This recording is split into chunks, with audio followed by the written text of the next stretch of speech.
designed to bring people to a higher level of compassion and spiritual enlightenment.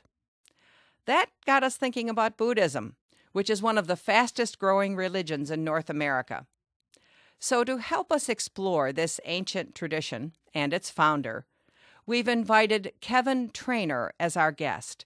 He's a scholar of Buddhism at the University of Vermont. Welcome to Interfaith Voices, Kevin Trainor. Thank you. Let's start with the founder of Buddhism, Siddhartha Gautama. First, are we really sure he existed?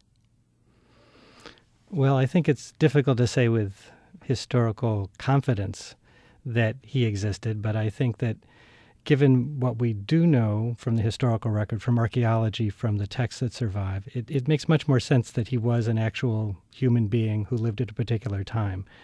So given what has emerged as what we now call Buddhism, I think the best way to understand that is it goes back to an actual historical person. But we know relatively little about the details of his life. We have the traditional accounts. We don't even have agreement about exactly when he lived. It had been more or less accepted that he lived 566, 563 to 486, 483, something like that. Now scholars are pushing his dates later to around a death date of around 400 BCE. And he was born in what is now Nepal, if I'm not mistaken. Yes. The places associated with his life are kind of constellated around the border between Nepal and India. And those political distinctions were not part of the political organization at the time. Now, you said the Buddha was born in about, the 5th century BCE, right? Correct. And what was the religious world like into which he was born? Was this like a Hindu world or a primitive form of Hinduism, perhaps? I guess we could say a primitive form of Hinduism if you look at it in retrospect. I would prefer to talk about Vedic religion or Brahmanic religion, which are the religious communities out of which what we now call Hinduism developed. The religious world of the time was a world strongly focused on belief in a number of deities, and the Vedic scriptures are hymns to those deities. Those hymns were in the Vedic language, and they were very strongly linked up with sacrificial practices, that is, offerings to those gods. And those practices were overseen by a caste, if you will, that is a social class, a hereditary social class called the Brahmins. So this was a world strongly centered on the importance of particular deities and the importance of the Brahmins as those who were in charge of performing important sacrifices that were understood to be really important for prosperity and well-being. Now, the Buddha himself was actually royalty. He was born a prince. The tradition is that he was a prince, yes, and this is something he renounced. Because it says that in the accounts I've read that his father kind of sheltered him from the real world, but somehow or other he got out. And what happened? The traditional account is that there was a prediction at the time of his birth that he would either become a great king or he would become a renunciant and lead people to religious truth. And his father, hearing this, wanted him to become a great king, as one might imagine. Parents kind of want the safe route for their children. So he did everything he could to prevent him from encountering suffering, which was understood to be the trigger for him to renounce the world. So he surrounded him with every conceivable luxury. But the gods, according to the accounts, then found a way to manifest what are often called the Four Omens, which were people representing old age, sickness, and death. And then the fourth omen is a renunciant, that is, a person who's renounced society.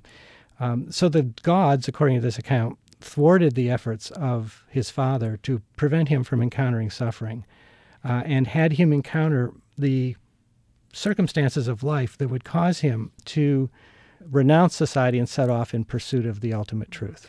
And so at age 29, he actually became a mendicant, a beggar in the streets. But that didn't work out. He tried kind of an extreme asceticism. What didn't work for him? Well, it's important to see him as part of a larger movement, which is to say that he wasn't the only person who set off renouncing society in search of the truth and practicing asceticism. The accounts say that, in fact, he had teachers who schooled him in various kinds of ascetic practice, but he discovered that those were a dead end, that radical asceticism only had the consequence of killing the body, and that didn't solve the fundamental problem of being trapped in the cycle of birth and death. So he, having kind of pursued extreme forms of asceticism, having gained great mastery over meditative practices, then decided that he would take food to support his body so that he could then push on to the final realization of truth. And in the midst of that, he discovered something called the middle way. What's that? Well, the middle way is, I think, a central metaphor that runs throughout Buddhist tradition. One way to understand it is that it's the avoidance of extremes. So on the one hand, you have extreme asceticism, that is punishing the body to try to free the soul from the body. And on the other hand, you have enjoying sensuous pleasure, rich foods, various distractions, sexual involvement. All of those things represent the kind of extremes. And the Buddhist path, which is embodied in the rules for the Sangha, the monastic community, is understood to be a middle way between those two extreme positions. And then, of course, he sat under that sacred fig tree, often called the Bodhi tree, and Yes. vowing not to get up until he found the truth. Tell us that story. What happened? Well, having gone through this period of extreme asceticism, almost to the point of starvation, and then taking food, and then having his followers abandon him because from their perspective he had fallen away from the path, having gone back to taking food and renouncing extreme asceticism. He made this vow that he would sit under this tree as long as it would take for him to realize the truth. In one sense, it's very easy to understand or to imagine this as an individual sitting under a particular tree at a particular moment in time, and this becomes the arena within which this realization occurs. In other words, it's something basically interior to his psychology or cognition.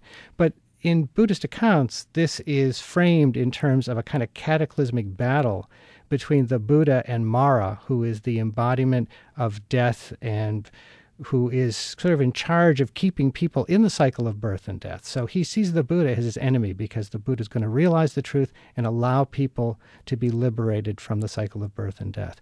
So Mara and his hordes, his army with all their weapons, attack the Buddha. And so this is played out in vivid detail in many accounts and in artistic representation. And then ultimately the Buddha defeats Mara. Mara departs, and that then becomes the point at which he remembers his previous lives, has the capacity to look into the lives of others and see the course of their previous lives, and he understands the fundamental nature of causation, which gives birth to suffering, to the unsatisfactoriness of life, and also the way to bring an end to it. And in fact, the name Buddha is not a proper name. It's a title that refers to one who has woken up. And so we can kind of imagine the eyes opening up and illumination occurring. Buddhists believe that there were previous Buddhas and there will be future Buddhas. He's not the only Buddha. And he achieved what Buddhists would call today enlightenment. Is this enlightenment the same thing as nirvana, which is often a word that, say, someone in the Christian tradition might think of as heaven? Yes, it's the same word. Nirvana is a very interesting concept. It's absolutely central to Buddhist tradition. In minimal terms, it is the end of suffering. So it's the end of what's fundamentally problematic about life. It's also the end of the cycle of birth and death. It's the end of anxiety, the end of fear, the end of the kinds of sensuous engagement that lead to frustration and unhappiness. So in that sense, it's the end of various conditions that prevent people from living really full, complete lives, you could say. So nirvana is a condition beyond becoming. That is a condition beyond the cycle of birth and death. Now, as you look at Buddhism, what do you believe its core idea is? If I were to try to identify the core idea, I think it's that life in the world is subject to a number of fundamental problems. And the basic term that's used for that in Buddhist teachings is the idea of dukkha, often translated as suffering, but probably more properly translated as unsatisfactoriness, or even frustration. That even really good things, because they are transient, don't provide ultimate fulfillment. But at the same time, the good news is that there is a way to put an end to that unsatisfactoriness, and that condition of the cessation of unsatisfactoriness is nirvana. That is a kind of complete liberation from attachment, from the various things in life that potentially lead to unhappiness and dissatisfaction. And that means getting rid of your attachment to any kind of desires. I'm thinking here of what Buddhists call the Four Noble Truths, namely that suffering exists, suffering arises from attachment to desires, and it ceases when attachment to desires cease. And then, of course, freedom from suffering is possible by practicing what Buddhists call the Eightfold Path, having to do with understanding thought, speech, action, livelihood, etc., doing all those things correctly.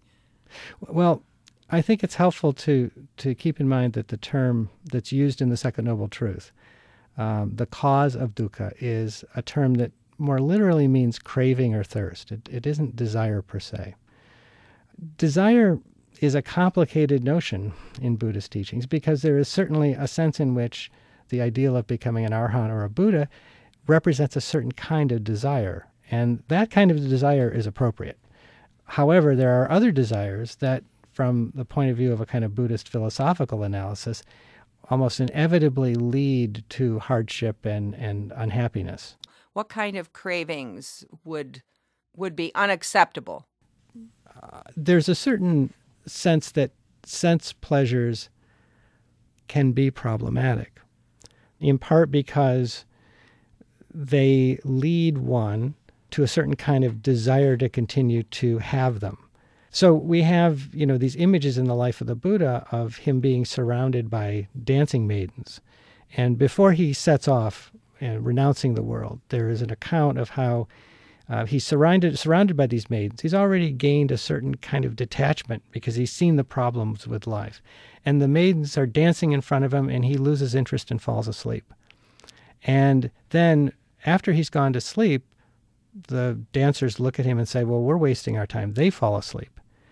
And then suddenly he wakes up, and he looks out, and he sees the bodies of the dancers kind of splayed out in disarray, and suddenly has this recognition from his perspective that it's like a field of corpses. He becomes totally disengaged with those kinds of sensual pleasures. And that then becomes a kind of foreshadowing, if you will, of the enlightenment that he then later realizes after he goes through several years of practicing austerities and then sits under the Bodhi tree and realizes the truth. The monastic community, which is central to the kind of institutional history of Buddhism over more than 2 millennia throughout Asia, is identified as a group of renunciants who don't engage in sexual relations. So one does not, as a member of the Sangha, have children. So there is a certain criticism, if you will, a skepticism about the capacity of life in the world, family life, to bring ultimate completion, ultimate liberation. We're speaking to Kevin Trainor, a professor and chair of the religion department at the University of Vermont. His books include Buddhism, The Illustrated Guide, and Relics, Ritual, and Representation in Buddhism, better known as the Buddha. My guest is Kevin Trainor, chair of the religion department at the University of Vermont. What about a lay Buddhist, somebody who is not a renunciant or a monk or a nun, who wants to have a family? Buddhism surely doesn't have a teaching against that, does it? There's no criticism, if you will, of the lay life. There is a sense that to follow the Noble Eightfold Path of the Buddha requires a commitment to monastic life, because it provides the proper conditions for the effective practice of meditation. However, the vast majority of Buddhists throughout the ages have not been members of the Sangha. It's a very small minority, relatively speaking. So the idea is that members of the lay Buddhist community live lives that are in conformity with basic Buddhist teachings, have families, have means of livelihood, and they support the Sangha. So there is a kind of reciprocity going on here, in which the members of the monastic community embody the ideals of Buddhism, preserve the teachings, and the lay community supports them and gains merit, that is, the effects of karma, that is, their acts of making offerings, which lead them to future rebirths that are better, or that is to say, that take them closer to the ideal of nirvana. So you might be a wife and mother or a husband and father in this life, but in rebirth you might become a monk or a nun, and that's better? Yes, and in the sense that many people make offerings in the hope that in a future life, those offerings will lead them to be reborn in a time when there's another Buddha, and they will then follow him as a monk or a nun. Now, I should also be clear that what I've been describing is what is often characterized as the teachings of the Theravada Buddhist tradition, and that is the form of Buddhism that is dominant in Sri Lanka and throughout parts of Southeast Asia. Alongside of that was the development of what's called the Mahayana tradition, and that involves another set of understandings about the role of the monastic community and the laity. And so Tibetan Buddhism falls under that broad sweep of what is often called Mahayana tradition.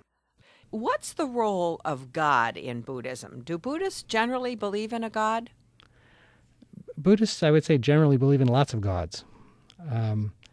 There is a belief that the world has rising above it a succession of various heavens, and there are various superhuman figures, deities, who reside in those various heavens. And they're in those places because of the basic working of the cycle of birth and death. So because of their meritorious deeds, they have been reborn in the condition of being deities. But Buddhists assert that over an extraordinarily long period of time, they will ultimately lose that rebirth status as a god and need to be reborn in some other form. So being a god in Buddhism is not a permanent state. That's correct. Though the gods themselves can often lose sight of that because they live so long. So there is a sense in Buddhism, and perhaps this is something that's quite unique about it, that despite the difficulties that human beings face in the world, it's really a very good thing to be human, because one has the capacity to gain enlightenment and also has the kinds of experiences of limitation and difficulty that give you the motivation to follow the Buddha's path. It's also important to recognize that for Buddhists, the vast spectrum of living beings, including insects and animals of various levels, are all part of this realm of samsara. So one can be reborn as an animal, as a god. There's all sorts of possibilities. And you can be reborn kind of almost any number of times, right? Countless times. And in fact, that's the problem, if you will, that you are trapped in a cycle of endless rebirth. And the only way out of that is to follow the Buddha's path and to realize the truths, the Four Noble Truths, and in particular to recognize that there is no permanent soul or self. I went to hear the Dalai Lama several days ago when he spoke outside the U.S. Capitol. And I ran into a lot of people who were not Buddhist, but were anxious to hear him. Why do you think Buddhism is so attractive in North America these days? I think, in part, Buddhism is understood to be quite different than what most people have grown up with. Not so much tied up with institutional demands, with rules. It is seen to be a practice of self-realization, and Americans are drawn to that. That's a very powerful element that runs through the history of American religion. Kevin Trainor is a scholar of Buddhism and chair of the religion department at the University of Vermont. His books include Buddhism, The Illustrated Guide, and Relics, Ritual, and Representation in Buddhism. Thank you so much for joining us today, Kevin. Thank you. It was a pleasure.